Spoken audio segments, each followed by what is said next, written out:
All right, today I am making another upgrade in my Ford F-150 Lightning 2023, and I'm going to add the Ford Perimeter Plus system here. This is XLT, so I don't have all the wiring, so this is part one.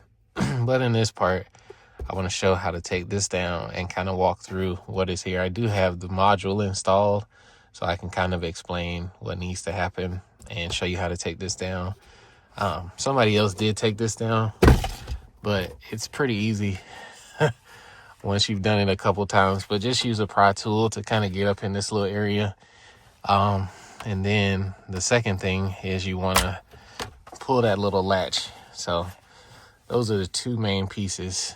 This little latch has a little piece here that kind of dents in, and then you put it back. I'll put it back in a second. So let me just tilt this down, not up, and we'll do a little walkthrough here. So this is the module. You can see the part number here, but I will link it in the description. And this is the ultrasonic sensor. So this is slightly different than what you buy from the other one, which I tried to look at. But for my vehicle, I don't think that's an option. So here, there's a couple things you want to do. So one, it comes with 3 orange, green, and red little wires that are all sensors. In the XLT versions and below, right, they won't have, there's one slit here for one sensor, but you need to cut out the other pieces here for the other one to work. Kind of carve that out. Not the greatest work, but good enough to get it going. So there are 6 screws on here you want to kind of take apart.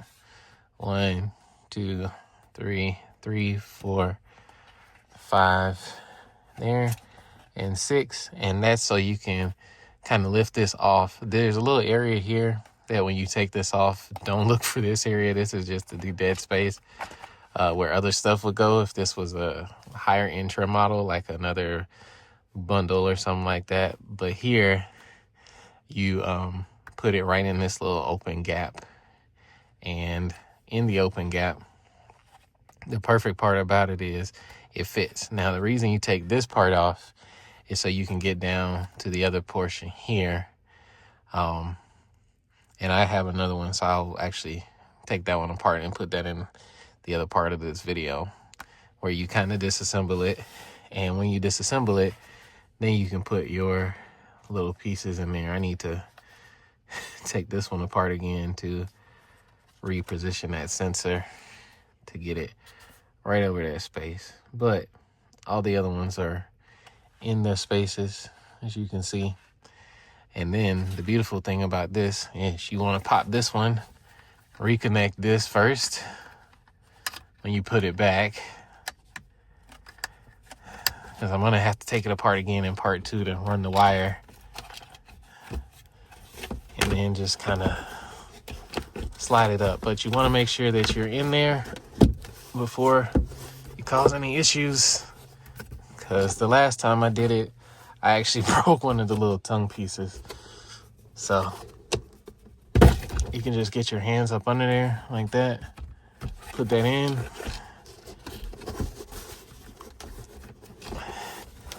there you go. It's as simple as that. Now I'm gonna end this part, and then I'm gonna go inside and show you how to take apart the other piece. Okay, this is the original piece that came from the truck that I messed up. You can see it's a broken clip here, broken clip here. Supposed to have one like that, but that's all me. But I am going to show you how to take it apart. So in taking it apart, we want to use a T20 Torx bit and whatever screwdriver.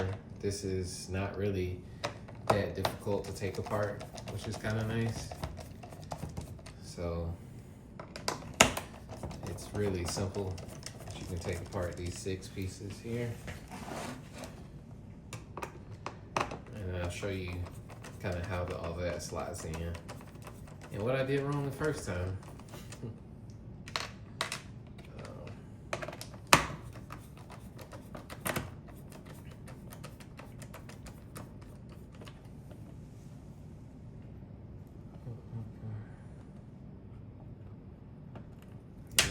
Oop.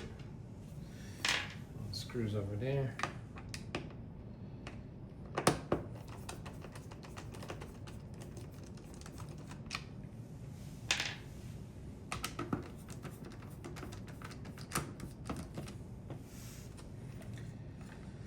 So now we have this piece up. So before all of that, this is where that module goes. So that module actually goes right up in here, in that little space here. So it just flicks in. Make sure that the part that has the opening for wires actually goes on this side, and the other part goes over here. So again, that model number of that part, again, I'll put in the description, but you can also see it kind of there. I have one that's super similar. It fits right in, so they may call it different things. It's kind of hard with a couple of these parts because they make so many vehicles. But you take this piece off, and in here is where our actual little pieces go. So first thing I would do is take that black part off and make sure you kind of secure your sensors in here.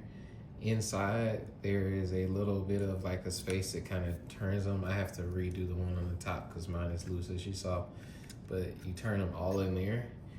Then you kind of leave it like that. You can even take this off to do that. So these 6 screws, 1, 2, 3, 4, 5, 6. You take those off so you can get it in there better. You put this back on. Once you put this back on, and one more thing about taking this off. So taking this part off, if you want to do that, you have these little clips here that you need to kind of push and pull up at the same time. So you heard that little clicking sound. And if you take it off, you just want to make sure you align everything properly so that you don't get any stuff that's not flush here. You want to make sure it's back flush. Then, once you have your module hanging over, you can kind of pull it back over here, and then you have those little traces like I showed earlier that both lead back up there, and little pieces where you can secure the wire. Then you simply just put the extra pieces back together and the screws, and that's pretty much it. So I'm just gonna put the screw back, and then we're showing you how to do that, but that's all it takes to do part 1 of this, which is essentially just taking it apart, getting the sensor in, and in part 2, I'll have to run some wires to the BCM, which is I think it's the battery control model, but it's the BCM that's on the truck by the fuses. So if you don't know where that is, I'll, in the next part, talk about all of that and just kind of walk through that as well to kind of showcase how you do that. Well, I'm not gonna bore you with putting screws back in, so until next time, please subscribe. See you soon.